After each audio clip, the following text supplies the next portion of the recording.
नाज़िन सॻियूं ऐं भरपासे वारनि इलाइक़नि में हथिरादू महांगाई सबब यूटिलिटी स्टोर बि ग़रीब आवाम लाइ बेलाभ बणियल आहिनि। हुन हवाले सां ॾिसूं था मज़र नेमत अली मंगणे जो जी ही रिपोर्ट। सॻियूं शहर में बीठा हूं जिते वधंदड़ महांगाई खिलाफ़ जीए सिंध पोरियत संगत जा अॻुवान ऐं समाज सुधारक फोरम जा अॻुवान एहतजाज करे रहिया आहिनि। अचो त हिननि सां ॻाल्हायूं, हिननि जो छा चवणु आहे। रमज़ान शरीफ़ जे महीने में जॾहिं हुकूमत हिकिड़ो पैकेज ॾिनो आहे त खंड जो किलो जेको मार्केट में 110 ऐं 120 रुपया विकिरो पियो थिए त 68 रुपया हुन हिकिड़ो मुक़ररु कयो आहे। गिह जो किलो 170 रुपया मुक़ररु कयो आहे जेको मार्केट में 250 रुपया विकिरो थी रहियो आहे।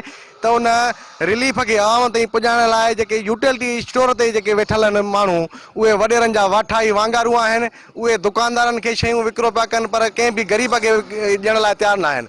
असां उनखां पुछणु चाहियूं था त तव्हां जेको वेठा आहियो हिते, तव्हां पंहिंजूं पघारूं पिया खणो, तव्हां ही मंथलियूं ही जेको आहे महांगाई घटि करण में को बि किरदारु अदा कोन था कयो। रहंदो तव्हां हिकिड़ो ग़रीबनि खे रंजायो पिया। गरीब सब्जी भी नथो खाई सघे, एॾी महांगाई थी वई आहे। ऐं गवर्नमेंट ग़रीब लाइ हिकिड़ो यूटिलिटी स्टोर खोलिया आहिनि जेके ग़रीब खे फैसिलिटी लाइ रखिया हुया, पर उन ते बि अहिड़ा करप्ट ऐं नाल रखिया विया आहिनि। इंचार्ज जेको ग़रीब वञे थो 200 खणी थो, हुनखे चए थो त 200 जो सौदो कोन ॾींदोसांइ, छो जो ही पैकेज आहे 1000-1500 वारो।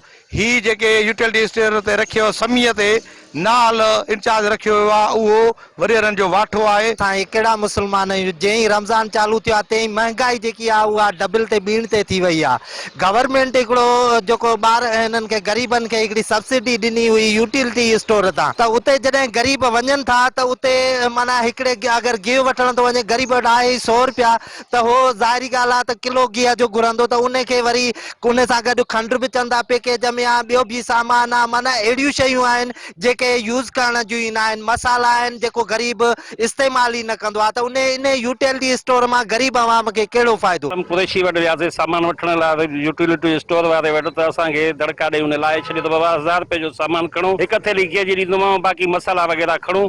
त आहे न त न आहे, वापसि करे छॾियईं। असांखे जेको सामान उहो गिह जूं थैली जेको कार्टून आहिनि उहे दुकानदारनि खे पंहिंजा ॾेई करे उन्हनि खां डबल पैसा वठी करे पंहिंजो जेको आहे सो अंग कर पूरो करे थो। भलारो महीनो आहे पर ज़ालिमनि बेअंता पंहिंजी हिकिड़ी माना मुस्लमानी ॾेखारे छॾी आहे। महांगाईअ जो हथरादू माना डोज़ ग़रीबनि खे ॾियण जे लाइ वरी उन ते सरकार हिकिड़ो रिलीफ ॾिनो आहे यूटिलिटी स्टोर जो।